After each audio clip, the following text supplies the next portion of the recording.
Good evening. It is Tuesday, the 16th, uh, and we are in the month of March. Happy St. Patrick's Day. I know you guys are celebrating, all you Irish people. That's great. It has almost become everybody's holiday. So, but yeah, or what is a festive day, not a holiday, just a festivus day. Awesome. My name is Jader. I'm the founder of Black Label Closers, an organization dedicated to help people become effective closers in the art of high ticket sales. And tonight we're going to work. Tonight is going to be very interesting. We only have 30 minutes, so I'm going to do the best I can to give you as much gravy as possible with this topic that we're going to talk about today. Right? We already have people in the mix. Thank you for coming, Rose, Joey. We got some people coming in. I started the day at an odd time. Instead of starting at 6 o'clock, I started at 6:20. So sometimes that throws people off, but we're going to do our best, the best we can to make it work. Okay, excellent. All right, so let's talk about this. Let's go quickly. All right. So the title of today's live event is not what you say, it is how you say it, right? It's about how you say things, all right?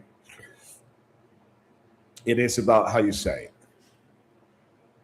What does that mean? What does that mean? In order for you guys to be effective, you have to sound effective. And the way you sound effective is you're gonna put together elements that I'm gonna talk about, but every single one of those things that I'm gonna talk about are extremely important and essential to your process to be able to get someone to respect you, believe you, and follow you. Respect you, believe you, and follow your lead. Without being effective, without the things I want to teach today, I want to train you on today, you cannot have people respecting you, believing you, and following you. Okay? You have to earn that quickly. You have to earn that respect from the time you say hello. If you're picking up the phone because they're calling in, how you say hello matters. And how you ask for someone or how you greet someone is going to make a difference for the entire conversation from that point on. All right? So, here we go. Our first item of business here is confidence is everything. All right. So let's talk about confidence because you hear confidence in sales training a lot, and you hear how confidence is it's important and how confidence is and confidence that. But can you be in sales and not be confident? Yes, you can. Can you be a top-notch closer without being confident? No. You can't even be a mediocre salesperson without confidence. That's just the way it is. All right. So it is important to exercise confidence because confidence is what's going to help you attain all the things that I told you. To be able to become an effective closer, you have to be confident. You have to have confidence. This is how pathetic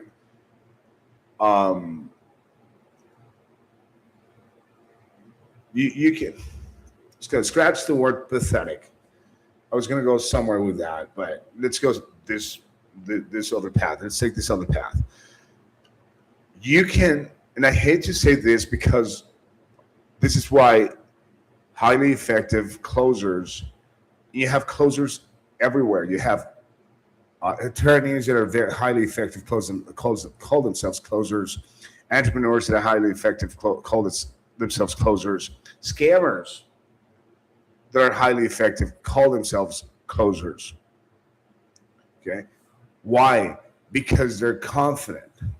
Any one person that's confident, has a confident personality, can be an effective anything in the world. Confidence is what's going to take you anywhere. Um, you can have people that are extremely talented in any given field, but if they lack confidence, it's going to be something. I mean, I've seen, I've heard of painters that are extremely insecure and make it. I guess because, but they have to have someone confident behind them selling their product, their art. Otherwise, you're not going to be able. If you don't have some confidence somewhere in either the people that you hang out with who are helping you or yourself, you're not going to be able to become successful. In sales, you're the only one who's going to be closing deals, so you're the one who's got to be confident. And confidence is everything to this business. Without it, you're not going to be able to become successful. That's just plain and simple. That's just the way it is. Okay. How do you obtain or how do you become confident?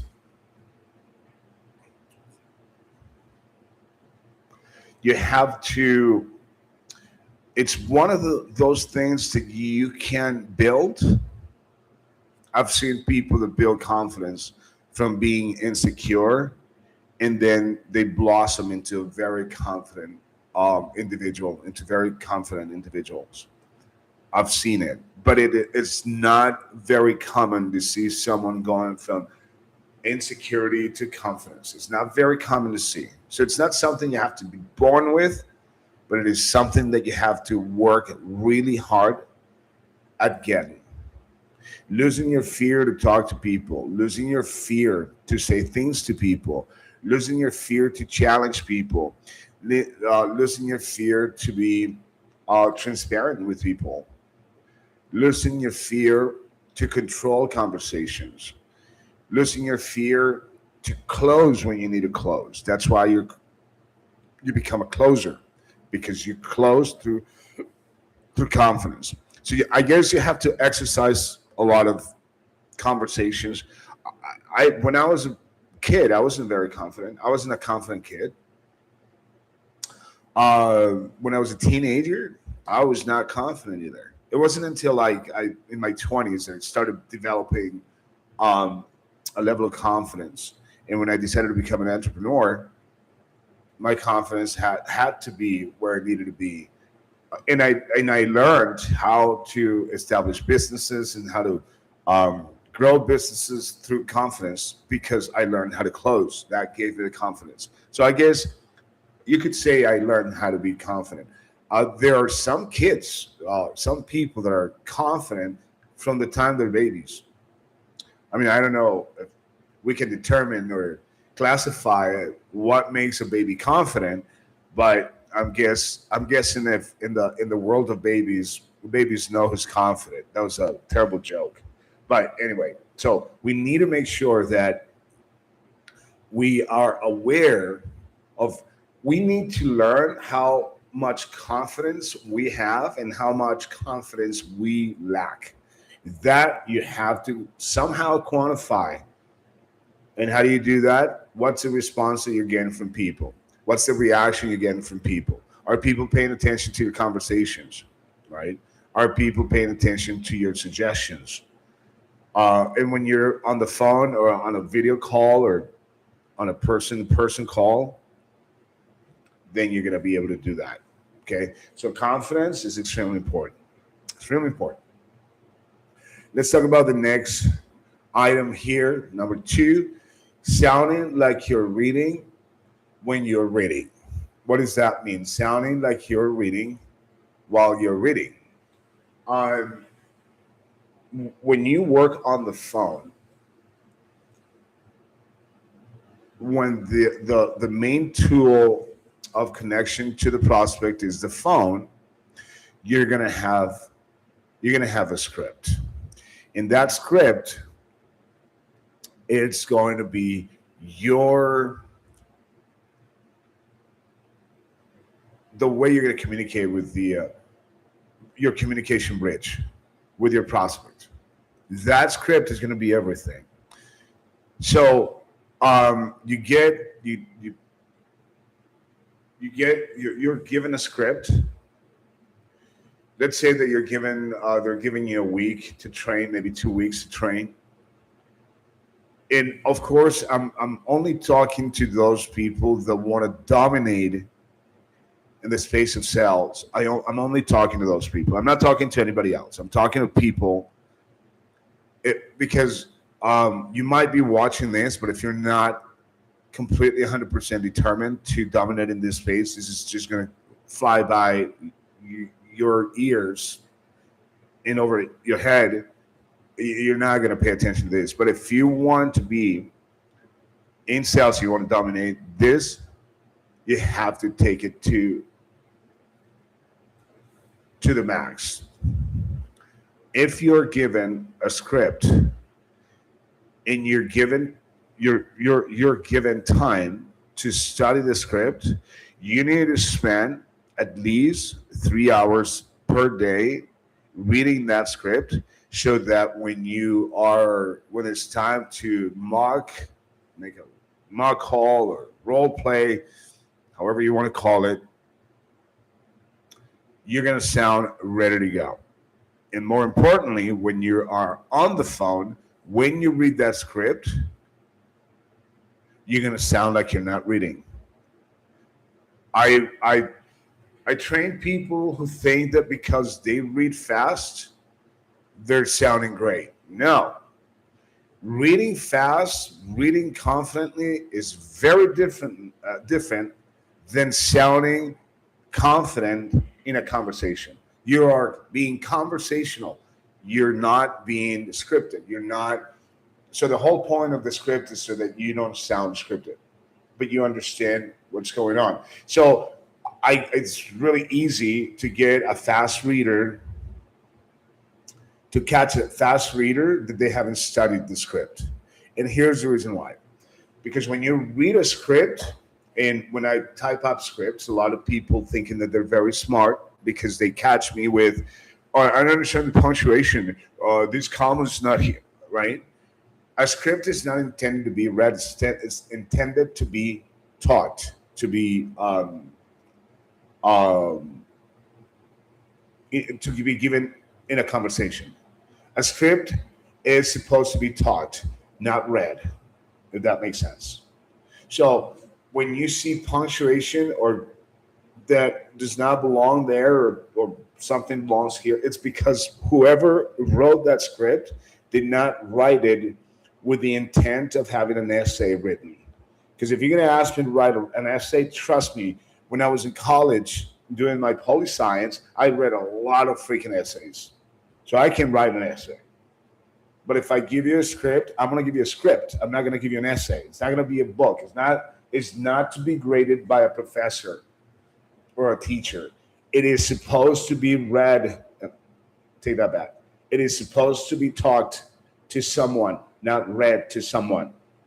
So of course, you're going to find a lot. Why do we have punctuation, or do we not have punctuation on a script that should go there? Because when you talk, you do not talk with punctuation.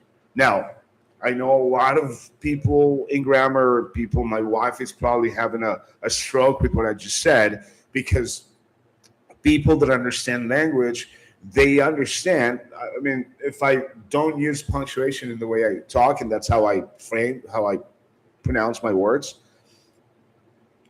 But there are, and this is what I'm going to talk about in the next items that I'm going to talk about, is because of this very thing, that punctuation is not going to be super effective from a grammatical perspective.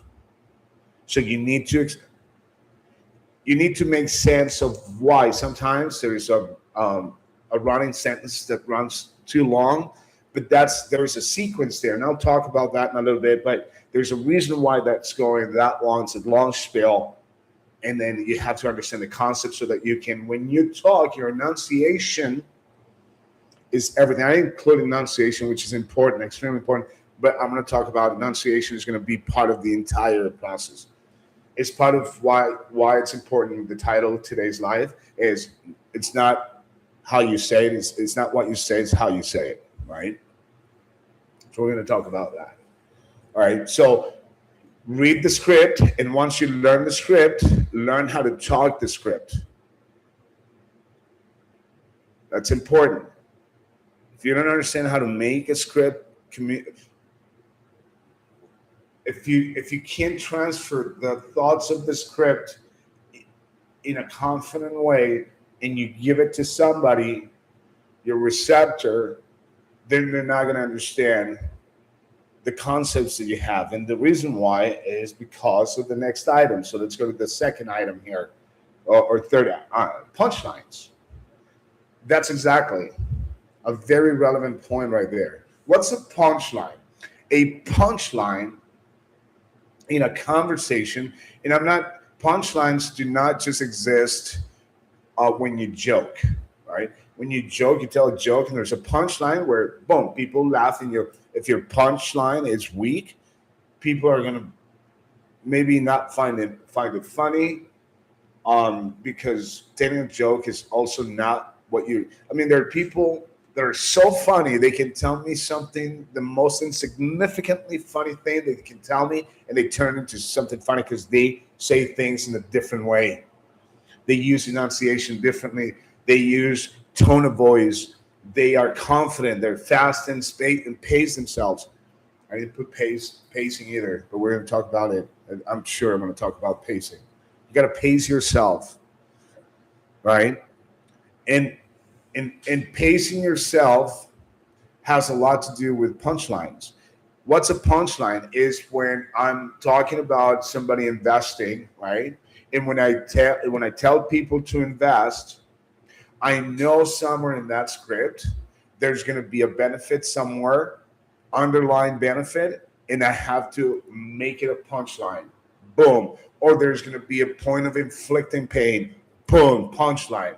Or there's going to be an important expectation that's coming up, or something that's being demanded from the system. Punchline. Lost, money that gets lost in the business, that you lose in this. Punchline. If you don't know how to land on those punchlines, you're not going to make sense.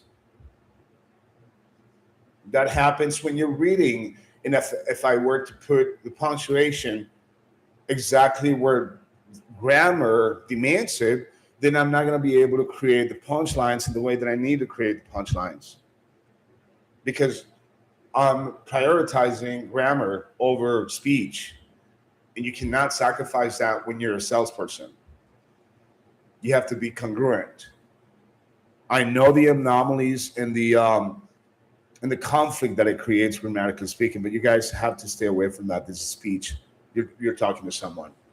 Now, when you're in front of the video, you can't read a script. So what do? You have to learn it.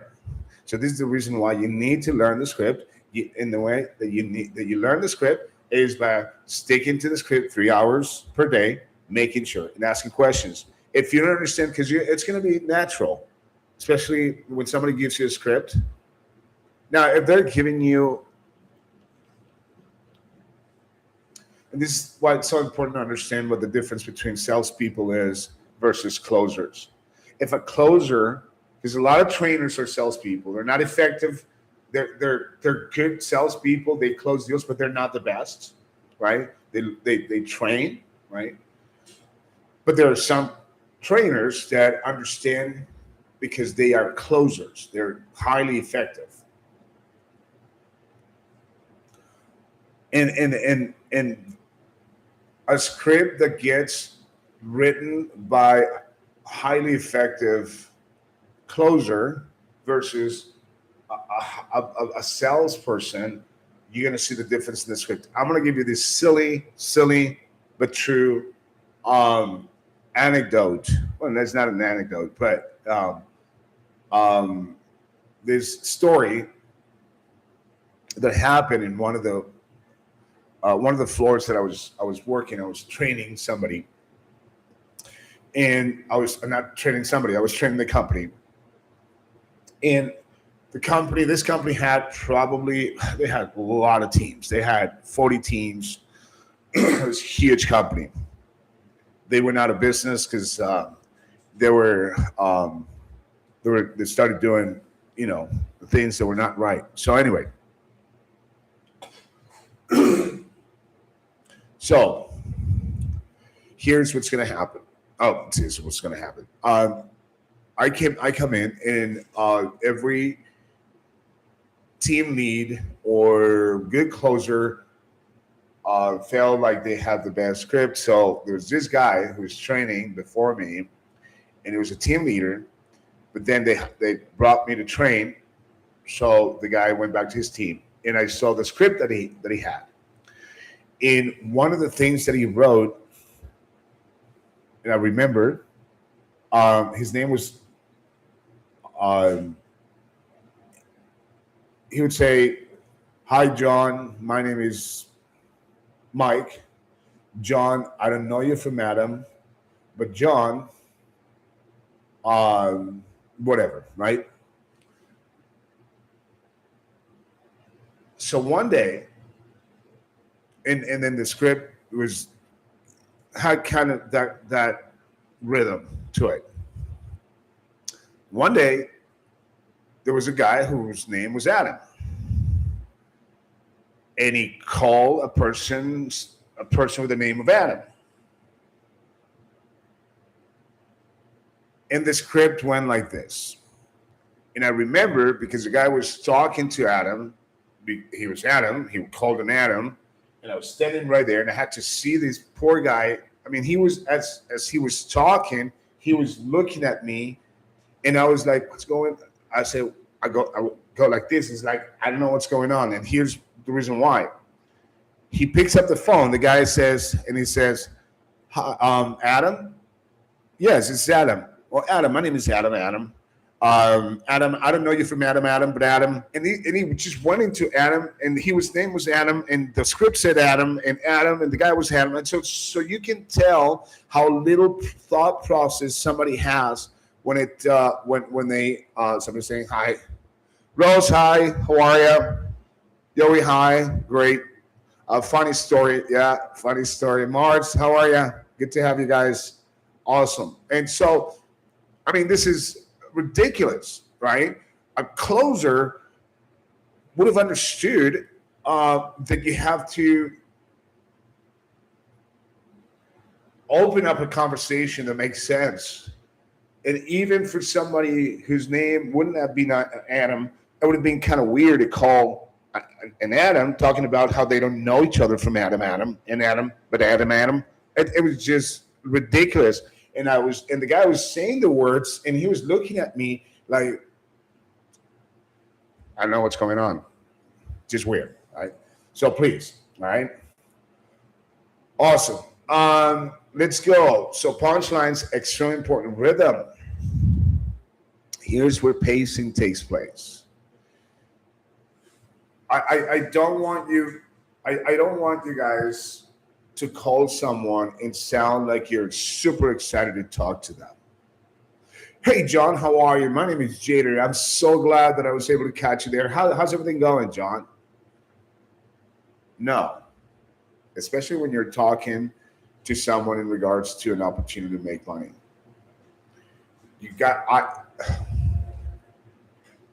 Building rapport is not about being goofy. Stop being goofy on the phone. You can't be goofy. Being goofy is counterproductive. You know why, guys? When someone calls me on the phone and they're super awesome and they're super excited to talk to me, it's annoying. And it's not just me having that feeling. It's not just me having that feeling. Most people I talk to, they hate when someone, I mean, you have some people who probably are a little more patient than I am. But when I hear someone like that, I'm like, stop. What are you selling me? And because you know they're going to sell you something. But when you call and you pace yourself, trick guys, your voice has to Find your best stereo voice. No, I'm not asking you to sound like a locutor. I'm asking you to find your stereo voice, your most level, collected sounding voice. Um, be a little bit fast and slow down. Hi, John. My name is Jaden. How are you today? Good. Who's this? John, I'm giving you a call from ABC, and I understand that you submitted an interest to be able to monetize with whatever. Oh, yeah, I did that. Yeah. Um, awesome. Let me ask you, do you remember if you did it yesterday or today? Oh, no, I did it the day before. Why? I know he did it today, the day before, but I'm going to ask him just to start kind of uh, taking control of the conversation little by little. But I'm going to talk like this. I'm not going to talk about the weather. I don't know this guy. I'm not going to ask him if it's cold or if it's hot or, the Cowboys won the game last night. Please, guys, don't do that. Don't do that shit. Stay within the frame of the call. And throughout the entire presentation, whether you're a setter or a closer, abstain from too much small talk. And if you're going to go small talk, do it for a purpose. Have intention that small talk for a reason. When I have small talk, I'm not just having small talk because I want to be nice. I'm talking about things that I need to pocket so I bring them back out at some point or I understand the pain of the person, what the person is going through. Okay. So very important that you guys understand not to go into too much small talk. And confidence has a lot to do with rhythm and pace. Sometimes there are things that you need to say fast, and then you need to slow down. And sometimes you have to pick up your voice and lower your voice. It's the change in speed, the one thing that will guarantee that a person is gonna that you're gonna grab a person's back, a person's attention back. I talk. I I take a little bit longer time on the phone with prospects. I wouldn't be able to do that. Sometimes I talk for 5 minutes. See, the problem with salespeople versus closers is they're so afraid of you talking for so long because them themselves, they don't have control and they're not interesting. They lost being interesting. They lose being interesting. So in other words, I'm going to train people. Yeah, you want the prospect to be the one talking, right? And you listen. But sometimes I talk and I talk for 2 minutes or 3 minutes. But guess what? I never lose the connection, the customer, the prospect. It's always ex- at the rhythm that I take them. Why? Because I'm confident, because I'm interesting, because they respect me, because they follow me anywhere I take them. But when people don't have the ability to maintain that level of importance and interest, then, and I'm talking about experienced salespeople, then they train others that you shouldn't. If you have the ability, and not everybody has the ability, I have the ability. And it's true. When I train people, that's why I train people based on confidence. Psychology, it's important to me. And having collective, that collected sounding voice that you need for people to believe that they're talking to someone coherent, someone logical. That's important. All right. All right, let's go to the last point we have here. Sensical sequence. Every story that you're gonna tell, I don't care. In a story, in a closing, it's not just a story that you tell people in terms of an event that took place. A story It could be you're talking about the stock market. You talk about investing. You talk about or questions that you're asking. Right. It's extremely important to have sensical sequence. Be able to connect and please abstain yourself from using words that you don't know what they mean. Sometimes you want to sound expensive, but you have to corroborate that. If you have the vocabulary, throw the words. If you don't, just say, but please, please do not use uh, um, do not use casual talk on a business call. And by casual, look, I admire people that come from lower income places and families, and they better themselves, and they. But you need to leave the hood back. Where you when you get on the phone, when you get on a call, you can't bring the hood. Do not bring the hood. Take the hood out of the equation. You sound professional.